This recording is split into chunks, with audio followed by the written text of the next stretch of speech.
Assalomu alaykum azizlar, sizlar bilan doktor Jonizoqov. Demak, bugungi mavzuyimiz quloqdagi shovqin haqida aytib o'tmoqchi edim. Ya'ni yaqinda bo'lgan bir voqea haqida gapirib o'tmoqchiman. Bir akamiz keldilar oldimizga, o'qituvchi ekanlar, aytishlari bo'yicha. Quloqda shovqin boshlangan 3-4 kun oldin va lorga borgan. Lor ko'rgandagi birdaniga o'sha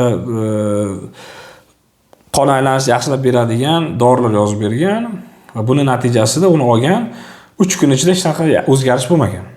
Keyin boshqalarga borsa, burun to'sig'ing qiyshiq, burning to'sig'ini to'g'irlasam qulog'ingda shovqining yaxshi bo'ladi deb aytgan.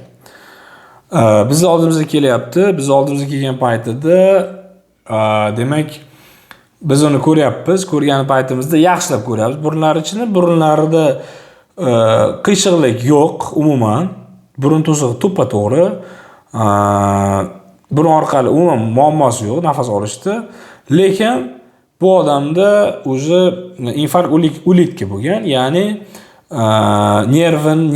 nerv shikastlangan. Quloq eshituv nervi shikastlangan. Bu holatda demak o'tkir neurosensor qattiqquloqlik deymiz buni. Bunaqa holatda demak o'tkir holatda buni davolab olish mumkin. O'zini aytishi bo'yicha doimiy shovqin bor, doimiy, ya'ni dars o'tayotgan paytida umuman chidolmaydi shovqiniga. Shovqin juda kuchli. Demak, mana shunaqangi holatda nima qilish kerak? Mana birinchi qilish kerak bo'lgan ish haqida aytyapman. Yomon narsa bu bu yerda puls terapiya boshlanadi. Puls terapiya garmon bilan va o'sha qon aylanishini yaxshilaydigan dori vositalari beriladi derdi. Demak, bu holatda agar operatsiya qilinganda mana shu bemor nima bo'lar edi degan savol bor. Operatsiya qilinganda bu bemorga hech qanaqangi o'zgarish bo'lmas edi. Hech qanaqa o'zgarish bo'lmas edi. Faqatgina bir oy azob yegani qolar edi.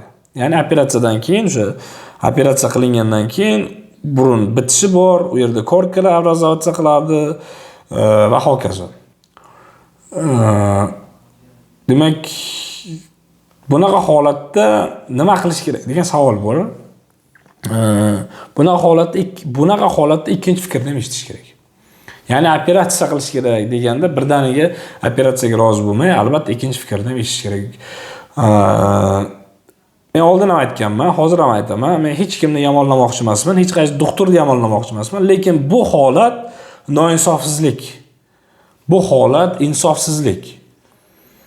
Noto'g'ri narsa bu umuman. Buni puli ham yuqmaydi. Operatsiya qilasiz, lekin yuqmaydi buni puli. Chunki bu shovqin burundan emas. Bu shovqin quloqda ichida o'zida bo'lyapti.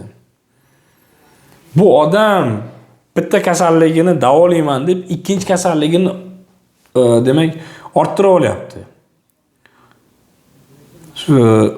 Demak, oldimizga bir ayol kelgan, bir vaqtlar plastik xirurgga murojaat qilgan. O'sha demak ko'kraklarini kattalashtirmoqchi bo'lgan, o'sha qorinlarini kestirib, abdomen plastika qilib, kichkinalashtirmoqchi bo'ldi. Ixcham qilib 90 ga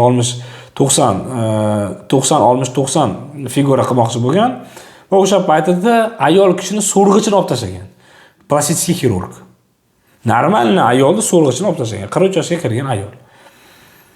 Tushunyapsizmi? Tasavvur qilasiz, uni ko'rsatyapti. Rasm mana doktor deyapti, mana bunaqa holatdaman hozir deyapti. Men ko'ryapman, so'rg'ichi yo'q ayolda. Dedim, bu qanday bo'ldi bu so'rg'ichi? Bilmayman, shunday bo'ldi. Agar ob'yom bermasa, shunaqa bo'lmasa, shunaqa deb aytdi deyapti. Mana bu narsa ham noto'g'ri narsa. Mana bu narsa ham noto'g'ri narsa.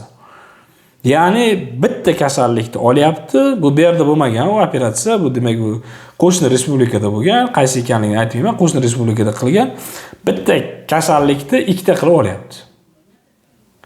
Tushunyapsizmi? Bitta kasallikni ikkita qilib olyapti. O'zi bitta kasallik, ya'ni ikkita qilib olyapti. Darmanli ayol edi, o'zi yo'q, o'zi so'rg'ichlari yo'q. U farzand emizdira olmaydi, boshqa qila olmaydi. Yoki mana bu holatda ham xuddi shunday. Quloqda shovqin yuzaga kelyaptimi? Burunda umuman deyarli ahamiyati yo'q quloqda shovqinga. Umuman ahamiyati yo'q.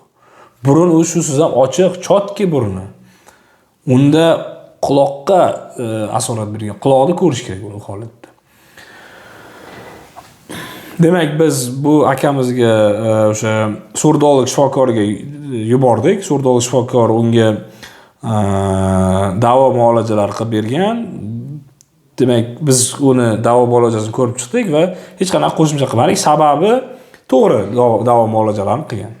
Kerakli, eng kerakli davo muolajalar qilgan va o'sha davo muolajalari bilan demak bemorimiz Xudoga shukr, o'zi aytish bo'yicha shovqinlari kamayib, 5-6 kun ichida demak yaxshi holatga kelishni boshlagan. Ya'ni mana shunday qilib ko'rsatiladi. Lekin buni aytishim kerak edi. Bu chunki noinsoflik o'zi. Operatsiya qilib olaman. To'g'ri, balki shifokor yosh bo'lishi mumkin.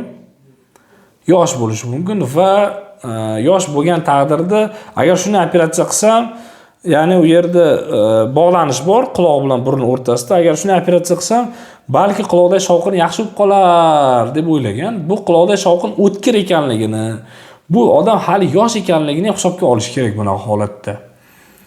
Yosh ekanligini, quloqdagi shovqini yaqinda boshlangan, 3-4 kun bo'layotganini e'tibor berish kerak. Ya'ni bu yerda birdaniga bunaqa holatda qulog'ingizda shovqin paydo bo'ldimi azizlar? Birdaniga audiometriyaga boring. Birdaniga surdolog shifokorning oldiga. Lorda surdologi bor. Misol uchun lor xirurglar audiometriya qilaman deydi. Ular mana bunaqangi o'zimizning xonada pomeshcheniyada o'tirib, demak qilamiz deydi. Ular surdologlar esa maxsus ovoz chiqmaydigan xonada o'tirib, demak maxsus ular faqat shu bilan shug'ullanishadi.